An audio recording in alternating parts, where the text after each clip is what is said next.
Hey everybody, Ed here with the Digital Digest, and today I wanted to share a quick unboxing and first look at the Sony SEL2470Z. This is a full-frame E-mount lens priced at $1199.99, so it does have that FE designation that you can see right there, 24 to 70 millimeter zoom range, constant f4 aperture, and at $1,200 it is very pricey, but that's not unusual considering this is Carl Zeiss branded and designed for the A7 and A7R, Sony's flagship full-frame mirrorless interchangeable lens cameras, the lightest and smallest on the market.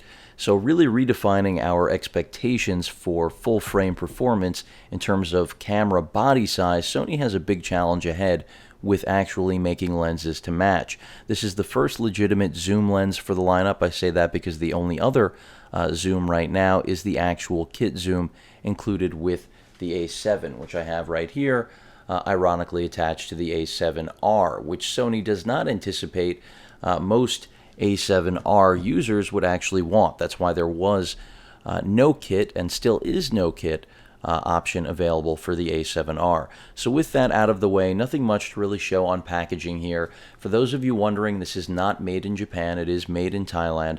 Again, it does offer optical steady shot image stabilization, which is unique only to the kit glass I mentioned before, and this truly is kit replacement glass at its best. I mean, this is not a prime lens, but still constant f4 with that T-star coating and the 7 elements I believe that this lens is comprised of. And the Carl Zeiss name in itself really does carry a certain amount of character when it comes to lens quality these days that really isn't matched in my opinion and experience. So with that out of the way, let's get this sucker out of the box. Before I unwrap it, we've got the usual paperwork, which will be beyond just a warranty card, also inspection paperwork, because that's what you usually get. And there you have it, the actual person that inspected the lens signing off on it. Little touch there, and that's, you know, the sign of Zeiss QC. So for those of you wondering if this is just a branded Carl Zeiss lens, it is not. I can assure you of that. The warranty and, okay, some paperwork. Let's get that back in the box. Nothing else in there because, well, frankly, that's everything that comes with a lens like this. We do get a, I believe, leather lens case, at least it used to be in days past. I'm not sure. This could be faux, but I think it is leather. And at $1,200, that would make sense. And let's get it out of there. This is something that is not unusual for Sony to do, or Carl Zeiss, I should say, the pairing of the two. Saw this with the 24 millimeter E-mount glass. Surprised there's no plastic inside there. We've got the lens hood, lens cap right there. The lens hood, again, also very similar to the 24 millimeter E-mount. I mean, all of the Zeiss glass pretty much carries this sort of hood, specifically the zoom glass. It's a pairing of metallics and plastics. So there's actually two pieces incorporated into this lens hood. It's actually a nice lens hood if it at least stays together. In the past, one of the areas of contention was it actually separating. And then finally, we've got that Carl Zeiss glass. So a lot to expect from this, yes, because at $1,200 it's very expensive. But in terms of performance, you know, you have to be realistic. It's f4.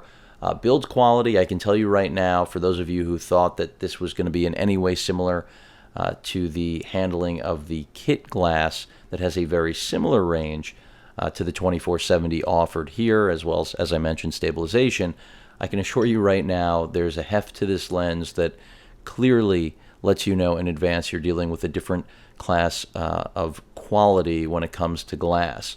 Also, the zoom on this lens actually extends. For some of you, you may not actually like that. For those of you seeking the ultimate in image quality when it comes to having an actual zoom, you're going to really not care about that. I certainly don't, but that is something worth mentioning, and I'll demonstrate that right now. The kit lens that comes with the A7, you can also buy this on its own throughout its entire range. that's the amount of movement you get. So internalized as opposed to the traditional method. Zeiss sticking with, and I'll say Sony, with what really works, traditionally speaking, for a full-frame lens rather than trying to reinvent things, is what it seems to me here. But they've made it relatively compact, considering this is a full-frame lens. You have to take that into account. This could have been substantially larger. So the weight is there. Let's go ahead and throw it on the A7R and see how it looks. Bring that over.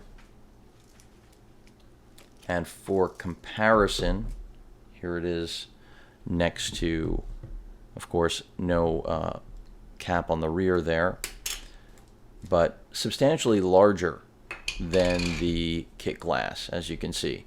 So Sony recognizing that if there is such a thing as an average consumer that was picking up the A7 as opposed to the A7R and wanted to maintain the compact form factor offered by these full-frame mirrorless interchangeable lens little beasts, then this sort of lens was obviously going to be a better pairing for the average consumer that wasn't going to pixel peep in the sense that someone would if they were picking up something like the A7R. Now, that's not to say that someone with the A7 wouldn't enjoy a lens like this. In fact, the bodies are certainly expensive enough, either of them, the R or the 7, $1,700 and $2,300 respectively, to justify picking up a lens like this.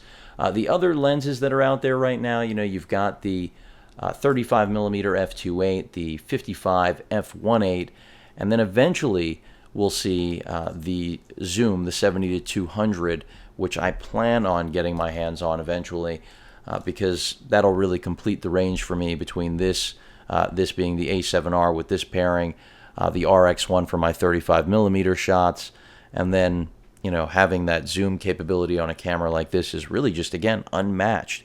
And I'm just excited to finally get this. A long wait. This lens was delayed, and even my order was delayed. So just finally arrived, and glad to share it with all of you. Really nice fit and finish here.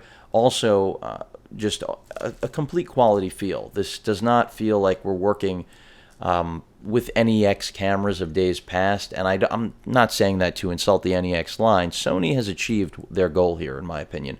They wanted a mirrorless camera that was going to give them pro capability and street credibility, I'll say, and I really believe that the A7R delivers that when you have the right glass attached to it. So as long as the roadmap of glass that they have scheduled continues to develop and we see more options, I think that things are only going to get better, obviously. And I'm just excited to get out there and see how this lens performs. Granted, f4 isn't incredible. I would have liked to see something a little bit faster. It's a zoom lens, and f4 is what you're going to also get on that 70-200. In terms of pricing, by the way, again, $1,200 here, $800 on the 35mm, I believe $1,000, yes, on the 55, which is that f1.8 lens is getting incredible reviews. I may eventually pick it up. And then beyond this zoom, again, the 70-200. So that's the only high-end glass available that has the FE designation. And then for $500, you can always pick this up separately. And I know there are a lot of people out there that have, because they're using a lot of legacy glass and they're not necessarily even interested in FE lenses. And they're waiting for Sony to really get beyond first gen. And I don't blame them. But this is definitely a lens that may end up living on my A7R, and that's just my intent. Of course, everyone has different uses for their photographic tools, but hopefully this will end up panning out, to my expectations. Any questions or comments, please feel free to post them, and of course, as usual, please feel free to subscribe. Later.